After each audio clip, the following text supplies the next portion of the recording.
बेईमानी की लूट है, लूटी जाए सो लूट।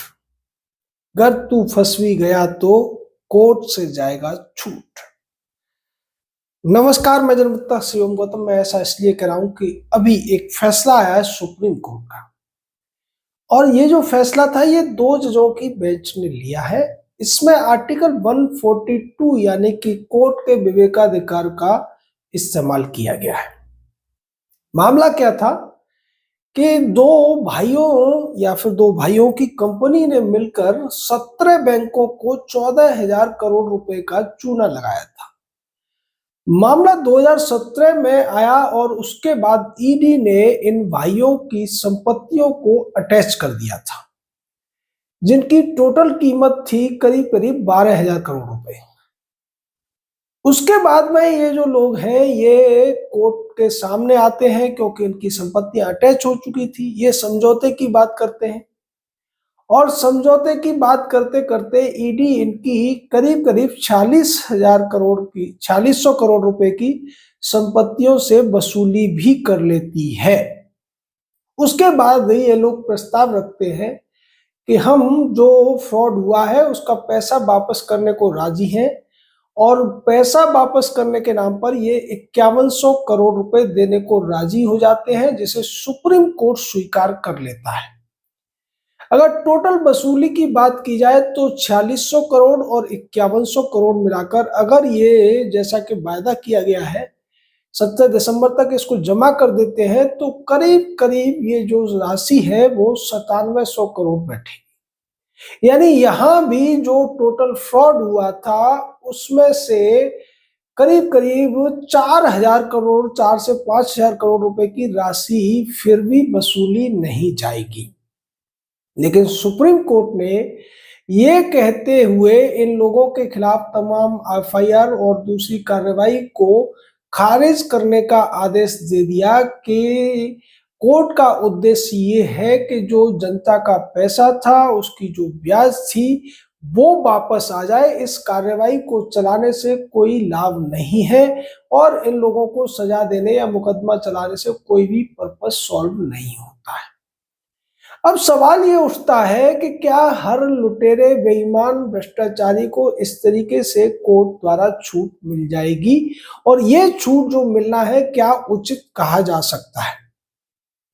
आप में से बहुत से लोग कहेंगे कि ठीक है, वो पूरा पैसा नहीं वापस आया, उसका 70% वापस आ गया, 80% वापस आ गया, तो इसमें बुराई क्या है? हम बिल्कुल भी इसको बुरा नहीं कह रहे और ये होना ही चाहिए। हम तो कह रहे हैं कि वो पूरा पैसा भी वापस आना चाहिए, लेकिन इस तरीके के लुटेरों को छूट नहीं दी जानी चाहिए किसी भी कार्रवाई या सजा से, क्योंकि जब तक अपराधियों को सजा नहीं मिलेगी तब तक अपराध कैसे रुकेंगे। और इस फैसले के आने के बाद में बड़े स्तर पर बैंकिंग फ्रॉड करने वाले, लोन लेकर गबन करने वालों की संख्या तेजी से बढ़ने लगेगी, क्योंकि फिर इन लोगों के सामने ये विकल्प होगा कि एक बार फ्रॉड कर लो, उससे मोटी रकम कमा लो और बाद में उसका वन टाइम सेटलमेंट के नाम पर एक सेटलमेंट का प्रस्ताव रख दो, जिसको कोर्ट स्वीकार करा ही देता है। अब इसको दूसरी तरीके से समझिए। देखने में तो ये मामला बहुत बड़ा नहीं दिख रहा है, लेकिन बड़ा भी है। हमें ये नजर आ रहा है कि 200-300 करोड़ रुपए का ही या 2-4 हजार करोड़ रुपए का ही तो मामला है, लेकिन अगर इसको दूसरी तरीके से देखें कि 2-3 हजार करोड़ रुपए होते कितने हैं? हमारे देश में 2,000 करोड़ रुपए में बहुत सारी योजनाएं चल सकती है। तमाम शहरों में जो ट्रांसपोर्टेशन है उसको आमूल-चूल परिवर्तन किया जा सकता है। तमाम कॉलेजेस खुल सकते हैं, तमाम पुलिस की भर्ती हो सकती है, बहुत सी चीजों को सुधारा जा सकता है। लेकिन अब इस गबन के पीछे के खेल को भी आप समझ लीजिए। देखिए, इन लोगों ने जो गबन किया था वो कम से कम 8 से 10 साल में किया होगा। यानी ये मोदी सरकार के सामने का तो मामला है नहीं। एनपीए बना, एनपीए के बाद में केस चला, तब जाकर ये गबन की श्रेणी में आया। यानी कि इन लोगों ने 10-15 साल में ये 14,000 करोड़ रुपए का चूना 17 बैंकों को लगाया था। अब आप मानकर चलिए, ये तो खैर बिजनेसमैन है, ये बिजनेसमैन नहीं भी हो, अगर साधारण व्यक्ति भी हो, बैंक से लोन लेकर अगर वो जमीन खरीद कर डाल देता है और जमीन के रेट जिस तरीके से बढ़ते हैं, 4 से 5 साल में वो जमीन दोगुना हो जाती है। यानी 8 से 10 साल में उस जमीन की कीमत कम से कम 3 से 4 गुना हो जाएगी। उस व्यक्ति ने मान लीजिए किसी बैंक के मैनेजर से मिलकर 100 करोड़ रुपए का लोन ले लिया किसी कंपनी के नाम पर और 100 करोड़ से जमीन खरीद के डाल दी और वो जमीन 10-12 साल में बढ़कर हो गई 400 करोड़ रुपए की। उसके ऊपर गबन का केस चल रहा है, कोर्ट में केस आता है, फिर समझौते की बात आती है, वन टाइम सेटलमेंट की बात आती है और उसके बाद वो कहता है कि ठीक है, मैंने 100 करोड़ का गबन किया था, मेरे पास पैसा नहीं है, मैं दिवालिया हो गया हूं। किसी तरीके से अगर उसकी कुछ संपत्तियों को अटैच भी कर दिया जाता है तो वो अगर 100 करोड़ से कम या 100 करोड़ से 10-20 करोड़ रुपए ज्यादा की रकम वापस भी कर देता है, तब भी वो उसके लिए घाटे का सौदा नहीं है, क्योंकि उसने उस पैसे से 400 करोड़ रुपए बना लिए हैं, जिसमें से 125 करोड़ उसने वापस कर दिए। वही इस केस में भी होता हुआ दिख रहा है। इन लोगों ने जो संपत्तियां अटैच की गई वो संपत्तियां थी जो इन लोगों के नाम पर थी, लेकिन बेनामी संपत्तियां सेल कंपनियों के नाम पर जो पैसा इन्होंने लगा रखा हुआ वो पैसा तो अटैच नहीं हुआ था और उस स्थिति में उनके लिए तो ये फायदे का ही सौदा है और इस तरीके से बेईमानी करके देश को लूटने की सोचने वाले और लूटने वालों के लिए ये एक अच्छा प्रेरणा का काम भी कर सकता है, क्योंकि वो लोग इस तरीके से बैंकों के अधिकारियों के साथ मिलकर मोटी रकम लोन में लेकर और उसको अगर कहीं इन्वेस्ट करते हैं, उसका किसी दूसरे काम में यूज करते हैं, उससे पैसा कमाते हैं और बाद में 8-10 साल बाद जो पुरानी रकम है उसका वन टाइम सेटलमेंट कर देते हैं, तो ज्यादा से ज्यादा उनको 100% जितना रकम थी उतनी रकम या उससे 10-20% ज्यादा या हो सकता है कि उससे भी 20-30% कम, जैसा कि इनके मामले में हुआ, देनी पड़ सकती है। लेकिन वो रकम 8 से 10 साल में कम से कम 4 गुनी हो सकती है अगर वो सही तरीके से बिजनेस में लगाई जाती है या जमीन में लगाई जाती है।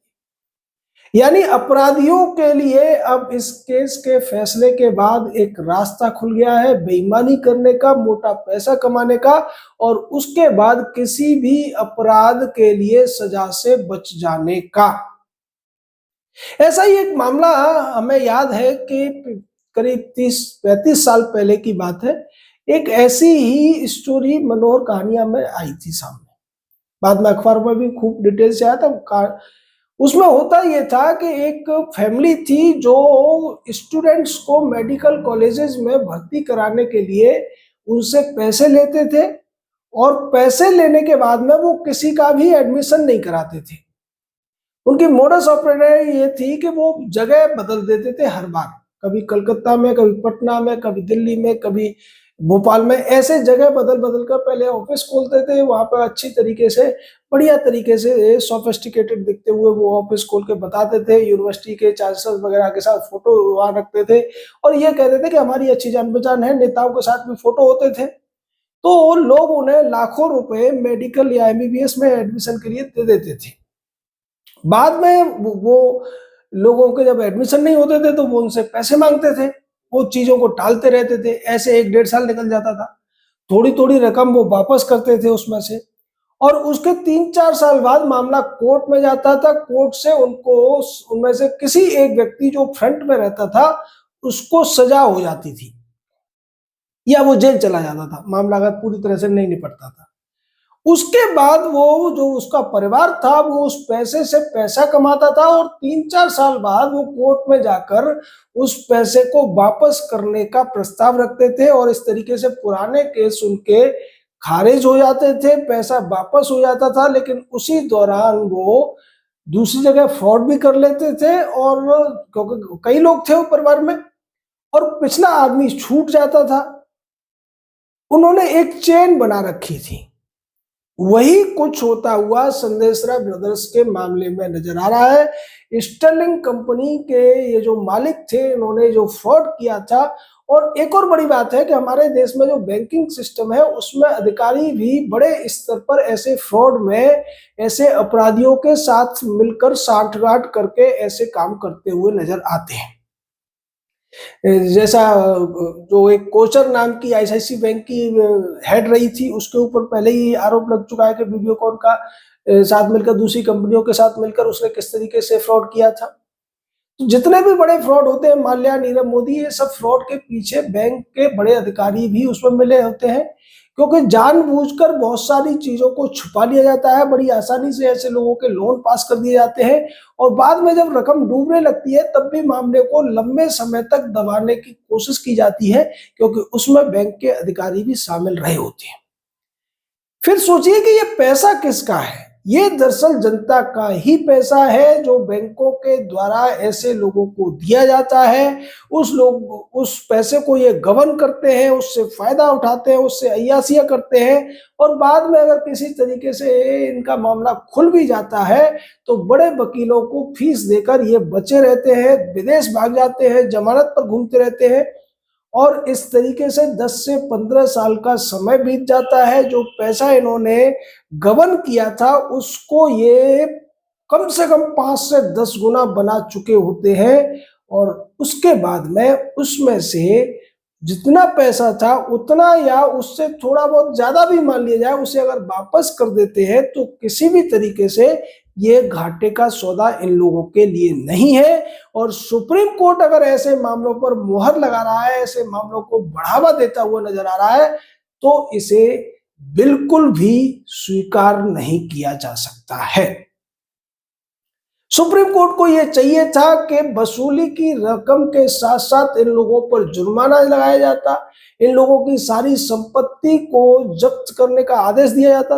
हालांकि एक तर्क यह दिया जा रहा है कि चूंकि इन लोगों की जो संपत्तियां थी वो 4,500 रुपए की संपत्तियां भारत में थी और करीब करीब 9700 करोड़ रुपए की संपत्तियां विदेशों में थी, जहां पर भारत सरकार या ईडी चाहकर भी कुछ नहीं कर सकती थी।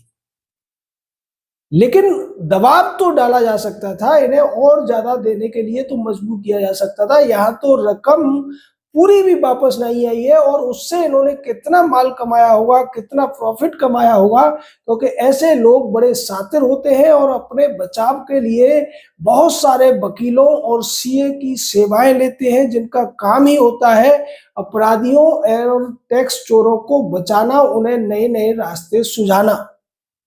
हम अक्सर कहा करते हैं कि अंग्रेजों ने इस देश में कई नई जातियां पैदा की और ये जो नई जाति या वर्ग है ये देश को लूटने का ही काम कर रहे हैं, देश के हित में कभी काम नहीं करते।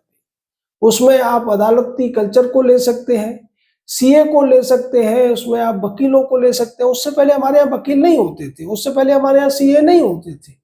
ये लोग टैक्स पेयर को मदद करने के बजाय टैक्स चोरों की मदद करते हैं, उन्हें बताते हैं, तरीके बताते हैं टैक्स कैसे छुपाना है, कैसे कम से कम टैक्स देना है। उसी तरीके से वकील अपराधियों को बचाने का काम करते हैं, अपराध करने के बाद वो कैसे बच सकते हैं, कैसे कोर्ट को गुमराह कर सकते हैं, ये सारी चीजें करने का काम करते हैं। और ये जो फैसला आया है उससे नीरव मोदी हो या फिर विजय माल्या टाइप के जो दूसरे फ्रॉड है करने वाले लोग हैं, उनके लिए एक रास्ता भी खुलता हुआ नजर आ रहा है कि उन्होंने जितना फ्रॉड किया है, उससे जितना पैसा कमा लिया है, अब उसमें से कुछ पैसा अगर वो वापस कर दे तो वो बेदाग छूट जाएंगे। कोर्ट ऐसा करने के लिए तैयार बैठी है। आपका पूरे इस मामले पर क्या कहना है? अपनी राय दीजिए, शब्दों की मर्यादा बनाए रखिए और हमारे साथ जुड़े रहिए, क्योंकि हम इस देश की इस सबसे बड़ी समस्या यानी कि ज्यूडिशरी के भ्रष्टाचार, ज्यूडिशरी की जो एक अलग तरीके का कल्चर चल रहा है, कॉलेजियम सिस्टम चल रहा है, इसको बदलने की मुहिम में जुटे हुए हैं। उसमें आप सबके सहयोग की बहुत ज्यादा जरूरत है और इसीलिए हमने कॉलेजियम हटाओ देश बचाओ, ब्रिंग बैक एनजेसी का अभियान चला रखा है। हमारे साथ जुड़िए और उसमें अपना योगदान दीजिए। जय हिंद।